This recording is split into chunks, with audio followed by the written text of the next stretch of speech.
Hey y'all, so I have been gone for a minute. I needed to take a break to be able to take some time to finish my new novel that's in the making. I hold it up here, That Day in August. Sorry for the glare. But I'm back.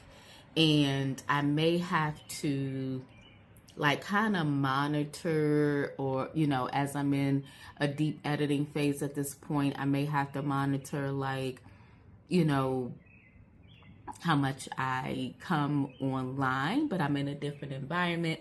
Normally I got my my lady, my yellow lady, but I wanted to sit at my table. I wanted to have the sun on the side of me. I wanted to sit with my plants and just wanted to come to you from this end. So I'm going to be talking to you about what I've experienced with the pivot.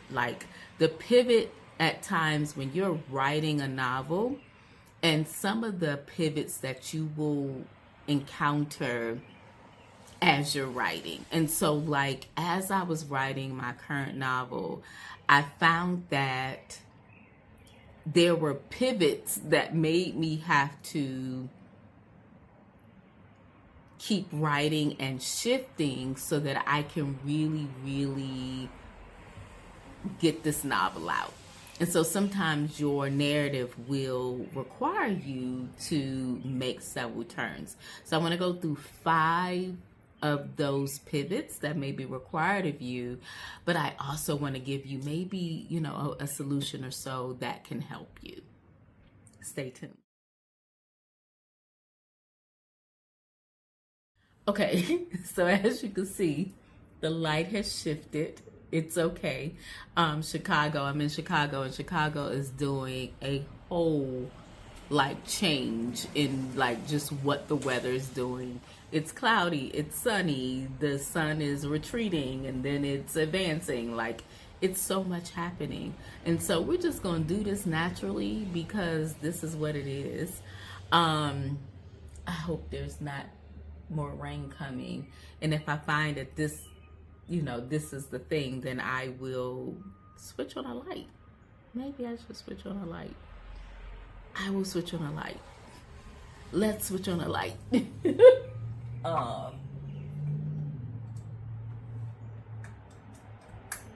Okay, there's a light. It's a little bit better. Okay, so the first pivot that you may find that your narrative requires is a need for backstory to explain what's coming. So I'm just going to say off the bat, I am a plotter pantser. This particular novel that I'm writing, That Day in August, I pantsed first. Around chapter 20, I was like, oh my God, I need to start to plot. So with the backstory needing to be, sometimes you'll be writing and it's there's things coming up in the narrative and it's oh my God, okay, we need a little history behind this memory or whatever this character is going through, and you may need to give some background. And so one of the helps that I found in that is using the memory of the main character to give that backstory. So my particular main character in That Day in August, in I want to say it was the first chapter, she's thinking about her best friend and how her best friend came to her aid in a place when she was really in a depressive state. And so I used her present day, what she was going through, to replay what that memory was. And that helped to catch the audience up on a 5-year, like a 5-year see the sun, see how it's playing. But that helped to catch the reader up on 5 years to present day, so that by the time as the reader is going through the whole novel, they have that lodged in the back. So use the memory or the recollection of your main character to give that backstory.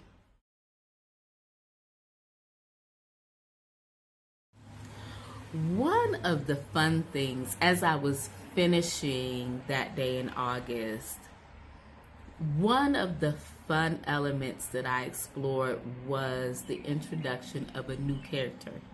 Now, in the whole of the novel, there was only 4 characters. There was the main female and main male character, and there were the 2 sort of ancestral or matriarchal characters that I pulled in there to help pull the story forward. But as I got to the end, I introduced the POV of a new character. And that character really, really added to the narrative in a way that sort of gave a new layering, right, of what was to come. So the introduction of a new character, whether you do it, I would say what I did was I introduced this new character at the end, but introducing a new character wherever you feel may help to pivot, kind of move the story. I was able to introduce this new character at the end, which helped to waylay the sequel that's coming. And so you're a writer, you got this, you got creative intelligence working all through you. Sometimes you can introduce a new character that will give an inkling of what's to come in a sequel or what's to come later in the novel. It's just where you place this new character where you can be able to move the reader to this sense of anticipation of what's to come next.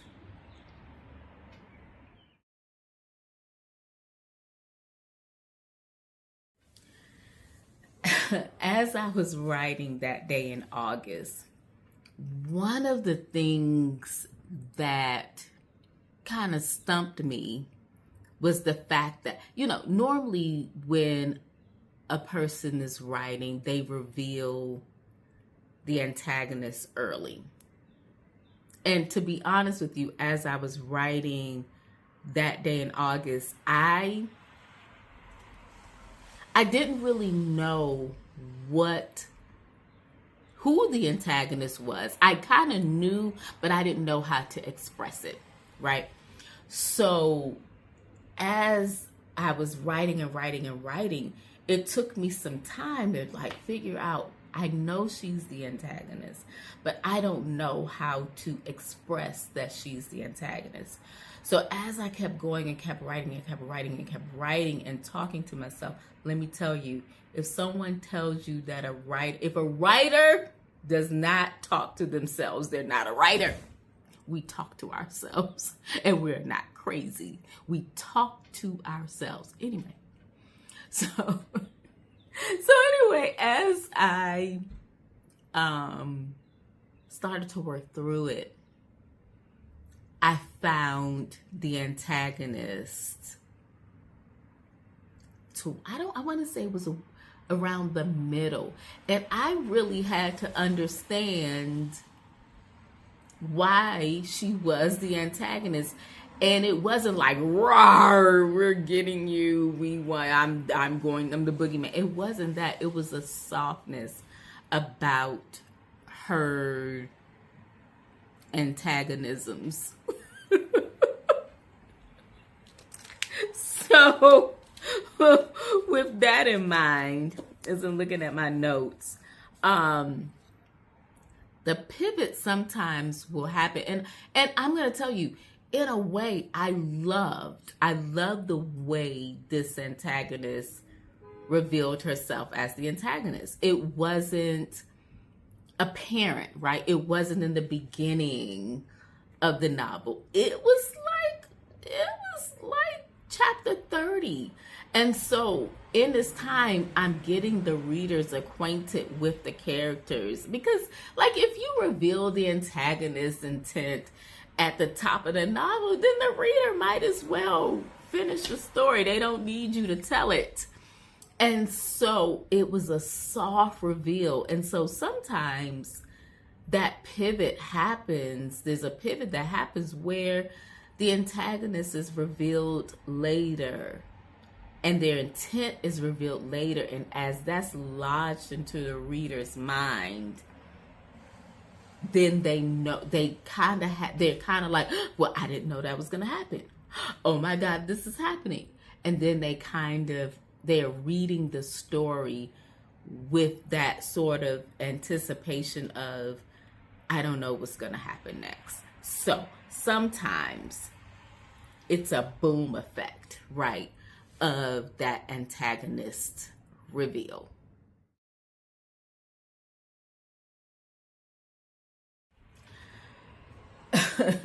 So let me tell you, when I first started writing that day in August, I had a whole end planned out. Like I was like, this is gonna happen, this is gonna happen. And it was gonna be tied up in a cute little bow. Let me just tell you, I did not even expect there to be a sequel. So the sequel kind of snuck up on me. But like I said, I had a whole anticipated end. And then as I was writing and writing, I found, and this is one thing I think I referred to in my other videos, use your voice recorder, because one morning I'm driving into my full-time job and I'm like, okay. And I'm just walking myself through all the things, and I'm hemming and hawing. It took me 30 minutes to come to the final, like, okay, this is the end. It took me 30 minutes to come to it. So use your voice recorder, because when you find that your story is making these pivots, you have to have an end that meshes. The end that I had that was tied up in a bow didn't work. It didn't work for where the narrative was going. So use your voice recorder. Use the time. If you're walking, you could be taking a walk. Like I said, I was driving into work. And I was like, okay, let's figure this out. We got to figure this out, because the other thing was this novel was now probably at about 256 pages. And I'm like, you got 100 pages. And y'all know, as a writer, 100 pages is nothing for us. We do this in our sleep. But it's like, you got about 100 pages to wrap this up. I wanted to say something else, but I don't want YouTube to cancel me. You got about 100 pages to wrap this up. Wrap it up. And so I talked myself through it. So use your voice recorder to wrap up the end. Like in my initial version, the lovers were gonna get together, and the lovers were gonna agree, and they were gonna move forward to a happily ever after.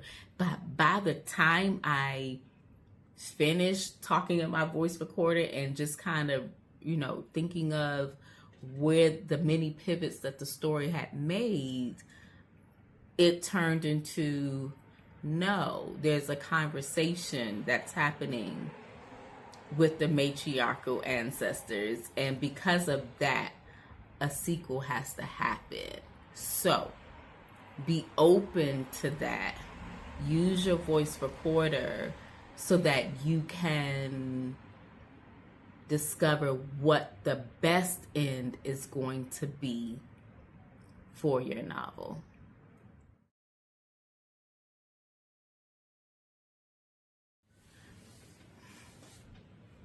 So your novel does have to end, right? At some point. And so as I was writing, I was like, you gotta, you have to end this novel like soon. It can't go into infinity. And so with the realization of that, piggybacking off of pivot and solution number 4,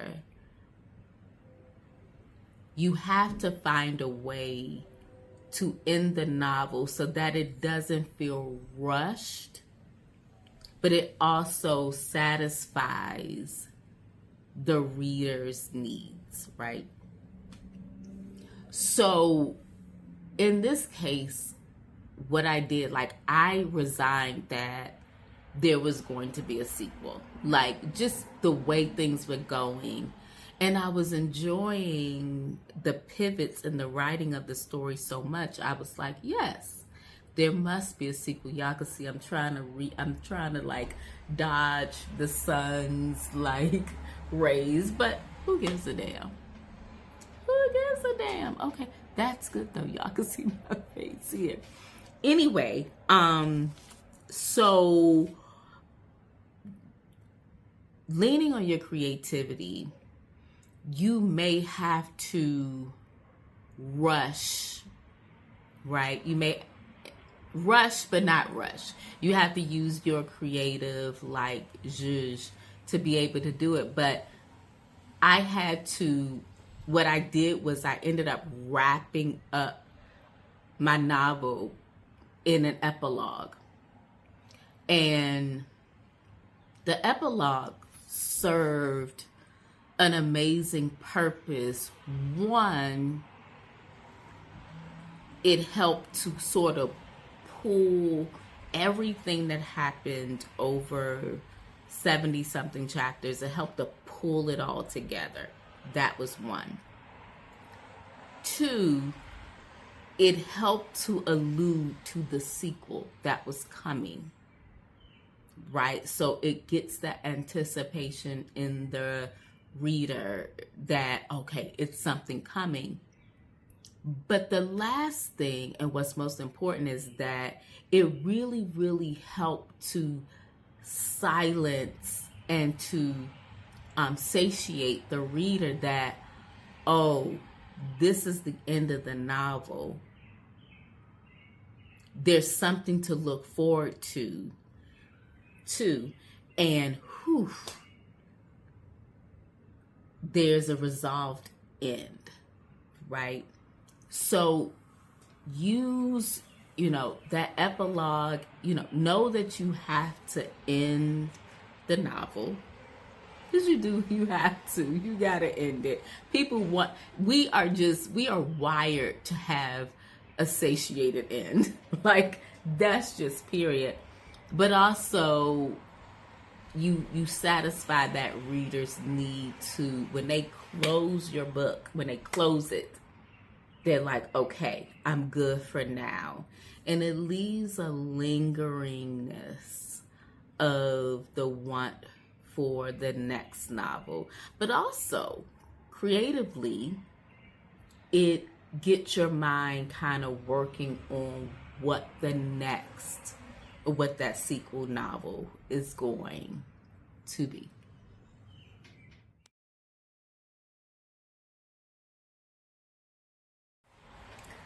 Thank you all for joining me for this pivoting and this pivot of a novel and how to address it. What I will say is that I have seen a lot of writers, especially new writers, they get an idea, they get 20 chapters in, and then they want to scrap. They want to scrap it. It's not good. It is good. And one of the things that my writing coach encouraged me to do was keep writing the story. The story is in there. Your first draft is just that, right? Like, you keep writing the story and the story will reveal itself. It's kind of like, a painting or a sculpture, right? As I've sculpted and I've painted, like, there's times where you keep like chiseling and pulling away, or you keep adding paint, or taking away or scraping, and eventually the painting or the sculpture reveals itself. So keep writing. Don't scrap what you wrote. There are good things in it, but that first draft is just that. And here's the sun saying yes, boo.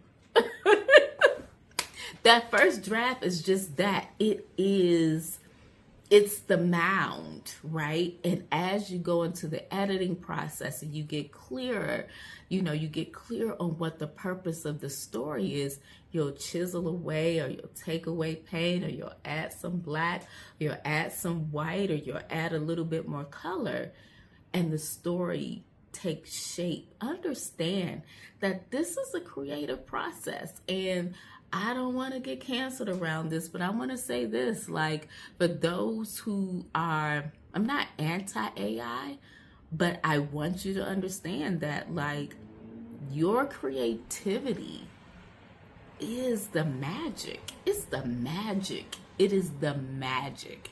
And it is that magic that you got to add to your story. So, to wrap this all up, be open to your creativity.